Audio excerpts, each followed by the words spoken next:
Hello everyone, आप सभी का स्वागत है नोटिफिकेशंस लैब में। और आज देखिए government of India ministry of railways की यानी आरआरबी की एक शॉर्ट नोटिस आई है। मतलब डिटेल नोटिफिकेशन तो अभी आना बाकी है, लेकिन ये एक शॉर्ट नोटिफिकेशन आई है किस चीज़ के लिए। तो देखिए अलग अलग पोस्ट हैं आइसोलेटेड कैटेगरीज के लिए, है ना। मिनिस्ट्रियल है और आइसोलेटेड कैटेगरीज के लिए अलग अलग पोस्ट आपको देखने को मिल रही है। ये आपको देखने को मिलेगी आरआरबी की तरफ से इसको जारी किया गया शॉर्ट नोटिफिकेशन है।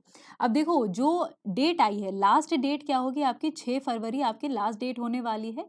लास्ट डेट आपकी क्या है 6 फरवरी, लेकिन जो फॉर्म भरने की तिथि है वो स्टार्ट हो रही है आपकी 7/1 से, यानी 7 जनवरी से आप क्या करेंगे फॉर्म भरना शुरू कर सकते हैं। 1 महीने का लगभग समय है, 6 फरवरी तक आपको क्या है फॉर्म भरने की लास्ट डेट मिल जाएगी। याद रखिए सबमिशन कैसा होगा, केवल ऑनलाइन होगा, मतलब किसी भी तरीके के ऑफलाइन माध्यम से इसको जमा नहीं किया जाएगा, ठीक है।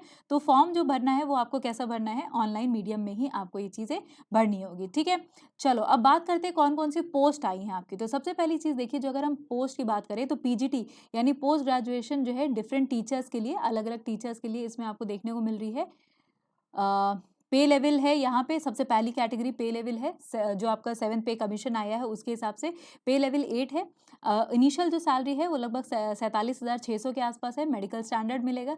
मेनली है कि आपकी एज क्या होनी चाहिए, तो 1 जनवरी 2025 से एज ली जा रही है। तो मिनिमम आपकी 18 होनी चाहिए और मैक्सिमम आपकी 48 होनी चाहिए, ठीक है।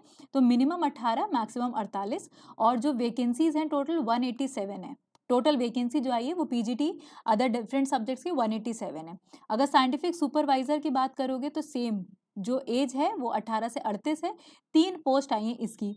अब टीजीटी की बात कर रहे हो, जैसे ट्रेंड ग्रेजुएट टीचर्स की हम बात करें तो टोटल वैकेंसीज जो है वो 338 मिलेगी।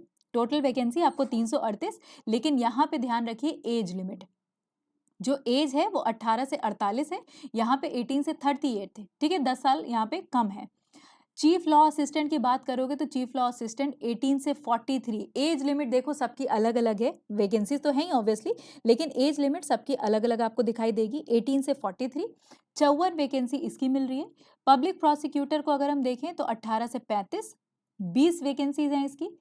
Physical training instructor English medium के लिए चाहिए तो वो 18 से 48 है। 18 इसकी क्या है टोटल वैकेंसी है। साइंटिफिक असिस्टेंट और ट्रेनर जो है इनकी 18 से 38 2 वैकेंसी है। जूनियर ट्रांसलेटर हिंदी ये 18 से 36 है और 130 वैकेंसी आई है। अब देखो ये एक्चुअली शॉर्ट नोटिफिकेशन है जो आरआरबी ने खुद जारी किया है, तो थोड़ी सी इसकी क्लैरिटी आपको लग रहा होगा कि ये कैसा लिखा हुआ है, बट बिलीव मी ये ऑफिशियल ही है, ठीक है। सीनियर पब्लिसिटी इंस्पेक्टर की बात करें तो 18 से 38 के बीच में आपको मिलेगी, सॉरी 18 से 36 है ये, ठीक, और 3 वैकेंसी है इसकी। Staff and welfare inspector again same age और 59 वैकेंसी है। लाइब्रेरियन के पद पे 10 वैकेंसी आई हुई है। म्यूजिक टीचर फीमेल की बात करोगे तो 3 वैकेंसी म्यूजिक टीचर फीमेल की है। Primary railway teacher different subject की 188 188 वैकेंसी है। और फिर देखिए अगर assistant teacher female junior school की तो वो 2 वैकेंसी है। लैब असिस्टेंट स्कूल में या लैब स्कूल असिस्टेंट की बात करें तो 7 वैकेंसी है। लैब असिस्टेंट ग्रेड 3 जिसमें कि केमिस्ट और मेटलर्जिस्ट है आपका, वो आपकी 12 वैकेंसी है। तो अगर टोटल वैकेंसी हम देखें तो 1036 वैकेंसी आपकी आरआरबी ने रिलीज की है। अब देखो लिखा हुआ है कि जो रेंज ऑफ एज है ना, यहाँ पे देखिए साफ साफ लिखा है the range of age indicated is in years and the upper age includes a relaxation of 3 years beyond the prescribed age limit। मतलब कि इसमें अगर हम 3 साल का रिलैक्सेशन भी माने, जिसमें कोविड-19 पैंडेमिक था ना, तो ये वैकेंसी तो आई नहीं थी। तो अगर मान लो अगर आपकी एज इस समय 30 है, ठीक है, और आप 3 साल इसमें ऐड कर लीजिए, अगर 33 साल तक का अगर इसमें कुछ वैलिड है ना तो आप भर सकते हैं। जैसे अगर इस एज की बात करो, इस वैकेंसी की बात करें तो ये वैकेंसी क्या कह रहा है कि लैब टेक्नीशियन जो है वो 33 का मैक्सिमम होना चाहिए, लेकिन 3 साल का रिलैक्सेशन है तो 33 में 3 साल जोड़ोगे तो 36 साल हो गया। तो अगर आपकी एज 36 साल भी है ना तो आप कोविड-19 पैंडेमिक की वजह से आपका फायदा हो जाएगा और आप इस फॉर्म को दोबारा भर सकेंगे, मतलब इस फॉर्म को आप भर सकोगे। ये जो नोटिफिकेशन है अवेलेबल है आरआरबी की वेबसाइट पे। और देखो जो वेबसाइट है आरआरबी की, हर एक है ना जोनल डिपार्टमेंट अलग अलग होते हैं हर जोन की, तो उसके हिसाब से आप क्या कर सकते हैं, इस पे जाके लॉग इन कर सकते हैं।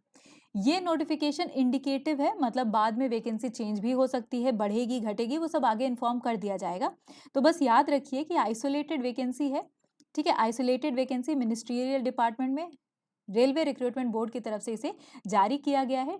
मेनली आप डेट याद रखेंगे। डेट क्या है, देखिए 7 जनवरी से फॉर्म भरना शुरू हो रहा है और 6 फरवरी तक आप क्या कर पाएंगे, फॉर्म को फिलअप कर पाएंगे। तो एज भी आपकी कहाँ से ली जा रही है, 1/1/2025 से। और ये काफ़ी अच्छा काम किया गया, इनिशिएटिव काफ़ी अच्छा है कि 3 साल की एज रिलैक्सेशन दी गई है अगर कोविड की वजह से, है ना। कोविड में क्योंकि जानते हैं 2 साल तो क्या ही हुआ था, ना कोई एग्जाम हुए थे, ना कोई रिक्रूटमेंट हुआ था, कुछ भी नहीं। तो +3 ईयर्स जो है इसमें बढ़ा के दिया गया। ये काफ़ी एक अच्छा इनिशिएटिव है आरआरबी की तरफ से। तो आई होप ये जो नोटिफिकेशन आइसोलेटेड आपको समझ में आ गई होगी। जो भी डाउट है, जो भी क्वेश्चन है, आप हमसे कमेंट बॉक्स में पूछ सकते हैं। तो आप सभी का धन्यवाद आज हमारे साथ जुड़ने के लिए। और नोटिफिकेशंस लैब को ज़रूर से सब्सक्राइब करिए इसी तरीके की ऑथेंटिक इन्फॉर्मेशन के लिए। सेशन को ज़रूर से लाइक करिए और अपने दोस्तों के साथ इसे शेयर भी कर दो, क्योंकि अगर वैकेंसी देखो तो 1000 वैकेंसी आई है, तो अपने दोस्तों के साथ इसे शेयर भी कर दीजिए कि क्या पता इनमें से कोई एलिजिबिलिटी क्राइटेरिया वो सेट बैठ जाएं और वो एग्ज़ाम को क्वालिफाई कर जाएं। चलिए मिलते हैं आपसे इसी तरीके के इंपॉर्टेंट वीडियो में। Bye bye everyone, take care.